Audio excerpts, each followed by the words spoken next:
What's going on, guys? Welcome back to the channel. This week we're back on our orange 69 Charger. If you guys caught the last episode, we got all of our engine bay panels painted and installed, as well as got our electric actuator headlight flippy things done.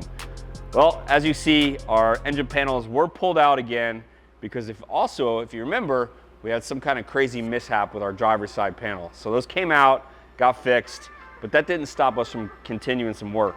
We got our Ring Brother hood pins final installed to match up with our Ring Brother hood hinges.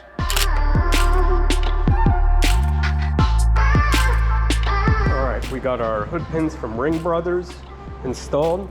The next thing we are going to do is put these landing plates on top of the hood for the bump stops, and we will sleeve these to clean it up a bit. We also made them so that the hood pin can essentially rotate on any axis to get it as centered as possible.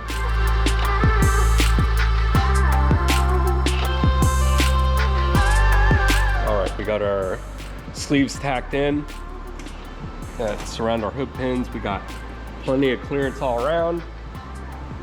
And in the end, this piece gets adhered on here.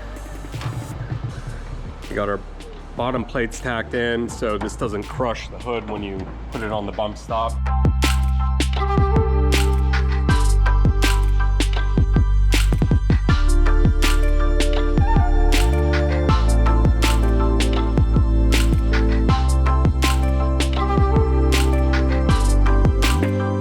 We were able to get the hood not only installed, but aligned perfectly and secured with our Ring Brother hood pins.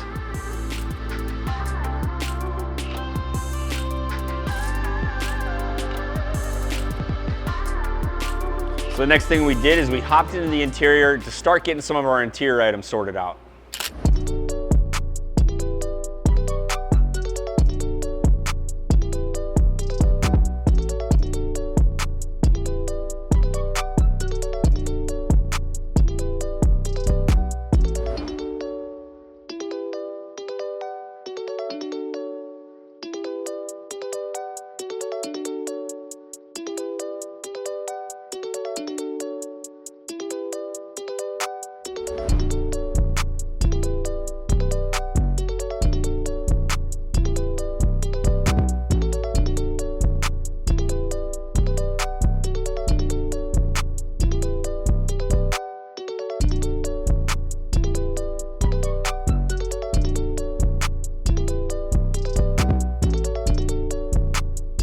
All right, so our boy Lee helped us get our carpet put in.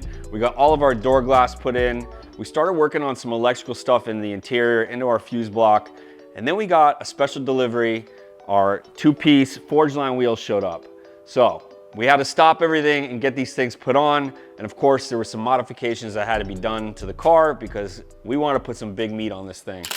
All right, so we're at the point where we're trying to get some custom three-piece wheels made. We're going with some Forgelines, and as we're taking some measurements, these Chargers have this weird little bump out. This thing hasn't been mini tubbed or anything, but this bump out right here is keeping us from getting a 12-inch wheel into this wheel well.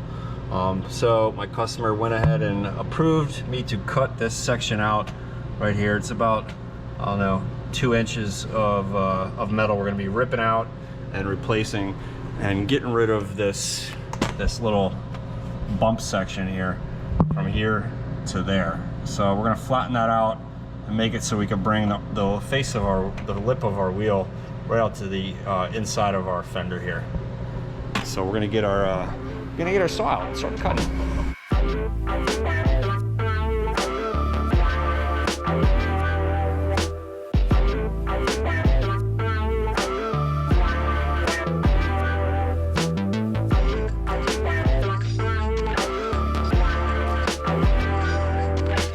All right, we got the driver's side all patched up, all done. Last thing I got to do is apply a little seam sealer to my seam up in here, along this edge right here. I'm gonna go ahead and, even though this is fully welded all the way around here, I'm gonna go ahead and add some seam sealer, and then we're gonna prep it for some more of this bed liner. So we'll get this thing prepped out, we'll spray some bed liner and act like as if it never happened, but now we're gonna get some more meat back there.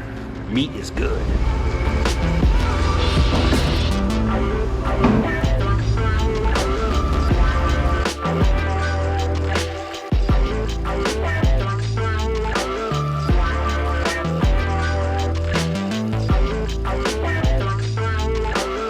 Brady got the wheels torqued on, and we're about to drop it down.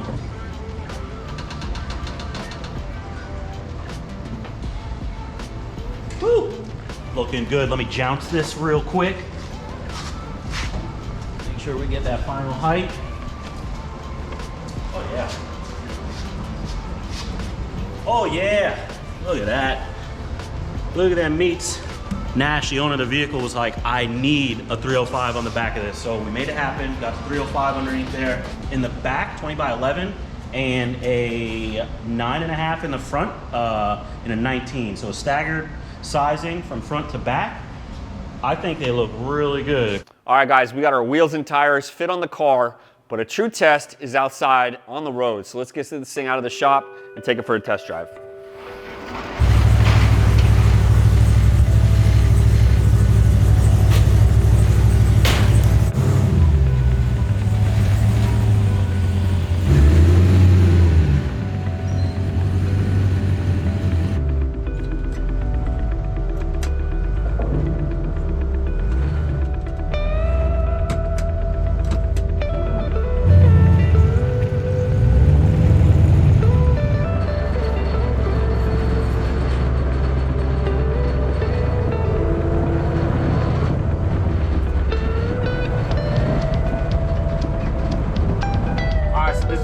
Our first drive with the Hellcat swap charger. As you guys know, we did not do the motor install. We didn't do the original wiring. So we've been spending a lot of time kind of going back through things, fixing things that weren't right. Not to say they did a bad job, but I think their purpose of their goal was to get the car driving and out of their shop and to the paint shop. And that's kind of where we took over. So, you know, again, not that they did a bad job, but some things weren't correct. So we've kind of been going back through, fixing a lot of wiring issues.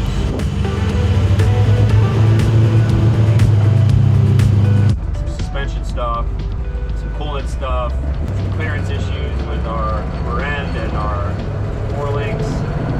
But so far, everything seems to be doing as it needs to. The steering is not great. Basically, the angle of one of the joints going into our rack is super extreme, and the other one's pretty straight, but it's all they can do with the headers that they have. So unfortunately, if it's something that wants to get addressed, you may need a set of custom headers, but we'll have to talk about that down the road. Definitely needs a tune. But you know, the purpose of this drive is just to kind of make sure everything's working as it should. Yeah, there's no windshield. It's cold out in Florida and I don't have my sweater on.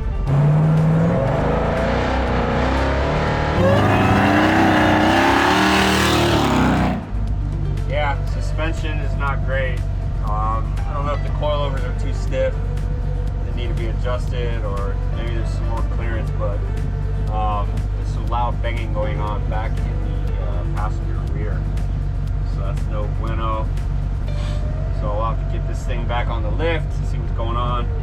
Still got a ton of work to do on this car. It feels sort of bad because the owner is a real nice guy, and you know, he wasn't expecting so much left as there was. But you know, he's been pretty cool and understanding. You know, I hate taking on jobs like this because at some point you end up feeling like the bad guy because you're having the guy spend money on things that he already spent money on. I feel bad, but you know, it is what it is. At the end of the day, this is a business.